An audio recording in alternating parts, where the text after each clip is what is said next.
Why do I think white people want all the control? Because it gives them all the advantages, and all the wealth and the influence that comes with the control. I mean, it kind of makes sense.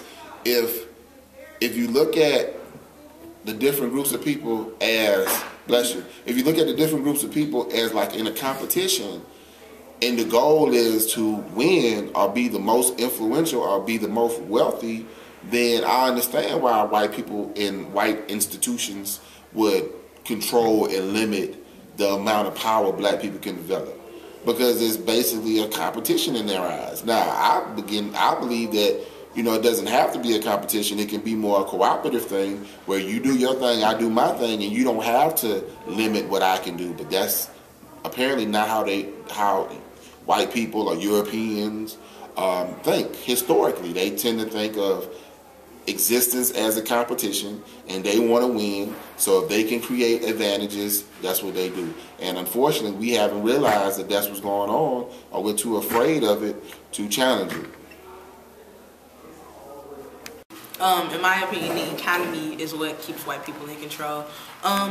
Everything starts with money. To me, nothing is free. So if you can kind of blacklist all the influential males in the black community, then you've taken all the money out of the community. When there's no more money left in the community, that's where people get that mentality of, oh, I have to do what I have to do to provide for my family. Black on black violence is a lot of things that it's economically rooted to me. So the more money, the more power. Money is power. It's always been like that, and it's going to stay like that. So if males in the black community, or females for that matter, in the black community can't get out and provide for their family, or do the certain things that they want to do economically, then that's what opens the door to a whole other world of problems. I think white people contain control over black people because they're a dominating force. Like you go in a work society, it's a white CEO. You don't see too many black CEOs, and then you don't see too many black bosses and black-owned businesses, especially in the Detroit urban area. So I think white people has type of a leash on black people. Like they control everything they do. They control healthcare. They control the housing, the economy, the housing market, and everything. So I think white people is a dominating force in the white community. Since the arrival of the first African slaves in Jamestown, Virginia, the systematic way of slavery in this country, as black men were seen as property and seen as servants for perpetual servitude, this was a systematic process in America. As far as the systematic process in America that we're dealing with currently in society, society is set up for black men to fail. Hence, the issue of incarcerated black males in our country. There are more prisons across America, state and federal penitentiaries, than we have institutions of learning.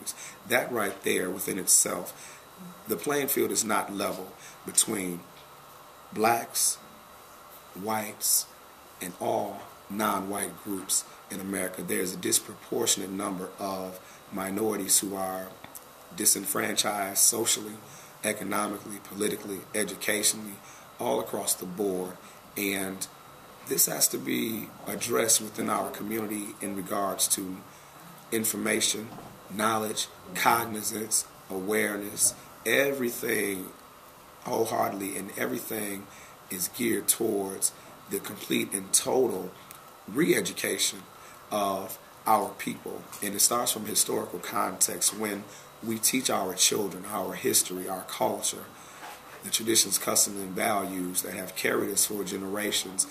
I think at that point that we understand who we are, we understand our purpose, so that we do have a purpose, and we must instill these values in our children. And very critical today in 2011 that we set the precedence of higher learning, higher education, and reconnect and affirm our position in society, because at this very, very moment we are in a crisis. We need an immediate change, and all call to actions, all hands on deck, all facets involved in regards to re-educating our children. The systematic disenfranchisement of all minorities, not just black, males, but Hispanics and all those who are suffering a lack of socioeconomic, political awareness. These needs to be addressed, and the entities that are currently in place as far as the penal system, they need to be addressed through positive, productive, aggressive legislation at all levels, city, state, and at the national level, to fight these very entities that continue to oppress our people.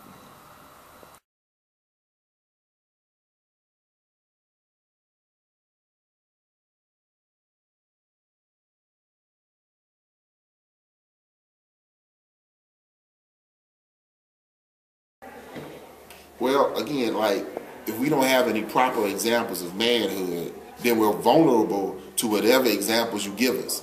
And if you look at a lot of our media, like our rap, our music, our videos, a lot of those people have feminine traits. And sometimes it's not obvious. Like, you know, and this is kind of, I don't know, it's like sometimes you'll have like longer hair, you know, like real long hair. And you're like, well, why you got really long hair? You know, or, you know, because that's like a feminine thing. And then like on a different level, we're not like aggressive towards anybody. Like, we don't want to fight anybody for anything unless it's ourselves.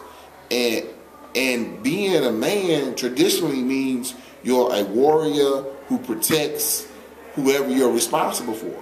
And we don't do that anymore. And a lot of people probably don't think about it, but that's an effeminizing situation where you take the role of a man and you remove it, or you diminish it, or you discourage it, then that's part of effeminization. Another traditional role of manhood has been to be a provider, you know, economically.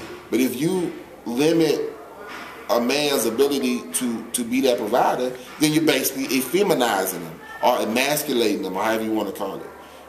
So all of these result in more feminine dudes. And that's just, you know, on that level. There's another level where you actually have dudes who do a lot of feminine stuff or even gay stuff. And that's because of a lot of insecurity with their own manhood. So you have a lot of different stuff going on. Again, to me, everything goes back to economics. If you can't provide for your family, then you really can't do anything in the black community. Well, that's what black males see. And not being able to, like I said, go home and be the breadwinner and bring home the bacon every day kind of adds to that, maybe that loss of manhood, the loss of the manhood feeling. Maybe they feel like they can't be a man, they can't stand up in society and do certain things and provide certain things for their family. So that that really does play a role in it. And it goes back to men relying on sex to make them feel like, you know, a man all over again. That adds to femininity, because if you can't bring home the bacon like a man is supposed to, then what other role do you have to play in a family setting? What, the female? Or it's either the female or the child. So I guess that's where it comes from.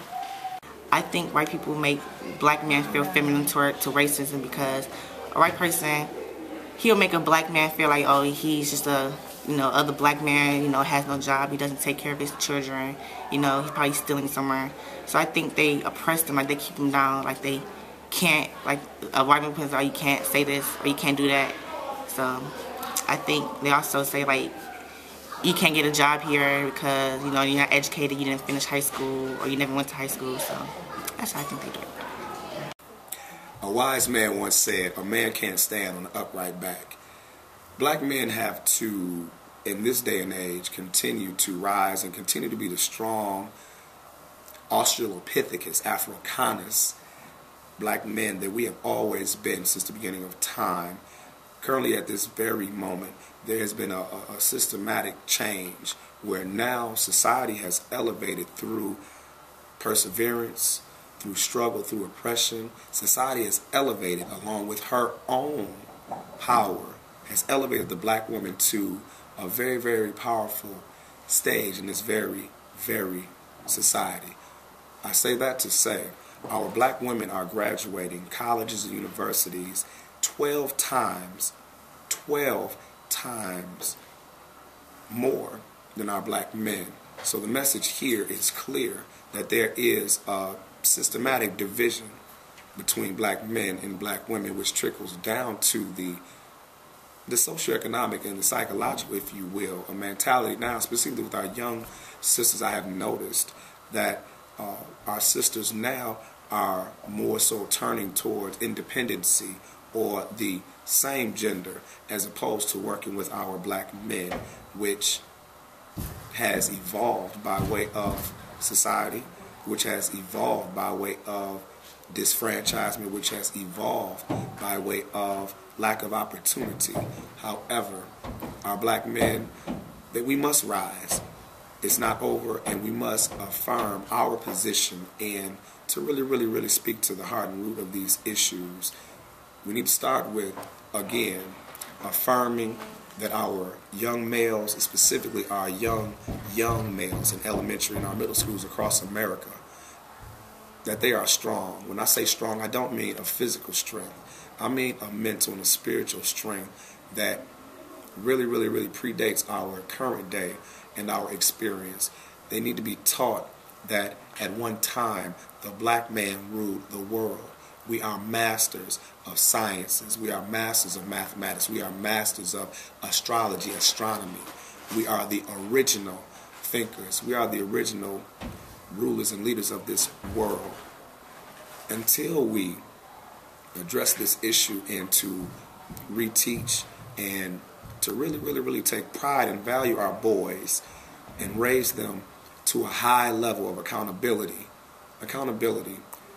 If they're wrong, if they step in the wrong direction in society and they really allow themselves a situation that they have created for themselves, we need to hold them accountable.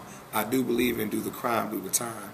However, what needs to also occur is continuous resources for our young males. There aren't any resources for our young males as far as recreation, as far as education, as far as mentoring, volunteering. So a lot of our young males choose a life of crime, a life of just taking risk that really ultimately set them up for failure. It's almost like a mousetrap. Society is like a mousetrap for black men. The traps are already set all around them. Society is just sprinkling, laying down the cheese, drugs, the hood, the block, the women. All of these are really issues that our males are not only facing, but they are overwhelmed with these issues in addition to society. Different things that are going on around them, overwhelmed with entertainment, technology, social networks that ultimately do not increase their consciousness, but allows them to be manipulated by the devil's workshop. However, I'm very optimistic that our brothers will continue to rise and continue to fight these societal barriers. And as I stated previously, this is an all call to all men of all families, of all cultures, but specifically with African American men. This is a call to grandfathers, to uncles, to fathers, to brothers, to big cousins, to mama boyfriends, to whomever can allow themselves to give time to reach one black male. I take this personal. I am a father. I have two sons, ages 15 and 14. I have a daughter who is 9. And I know the need for black males as far as being a positive example and role models to our people.